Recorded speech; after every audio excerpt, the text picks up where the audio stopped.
So John, this is the bow planks. Somebody's tried to Bondo them up, but they're pretty well rotted out.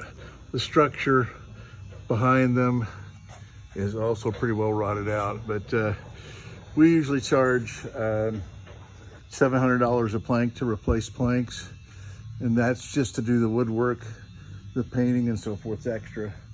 But so we could replace these 2 planks for you and pretty much ignore, we can cut out some of this damage and maybe even replace some of this damage without having to replace the entire shelf board. So we can fix that for you and get that ready for you to paint. And of course the sides just need, above the waterline, just need to be sanded and painted. I wouldn't bother, most of the paint is still sticking. There's some areas where it's not, but most of the paint's still sticking, so I don't know that I'd bother to strip it to bare wood. Typically when the paint's sticking, we just sand it and use it as the primer because it's already sticking. Let's see here, let me move to the back here. So, and you can see where the problem was, this thing could float again. I mean, but obviously you're not going to do that if you use it, but if you take ownership of it, but it could float again. But there was actually at the water line, here's the rot right here. So all this blew out with a pressure washer when we were pressure washing the growth off of it.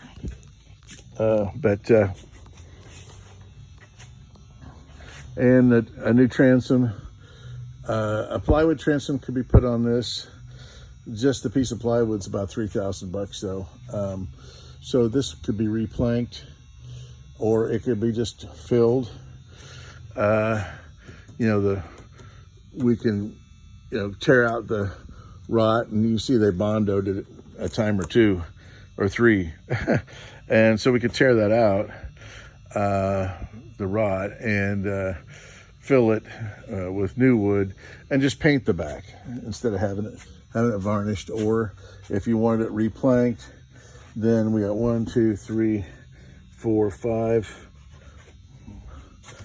6 planks that would be replaced at $700 a piece, and then you guys can bung them, sand them, varnish them, and all that kind of good stuff if you like.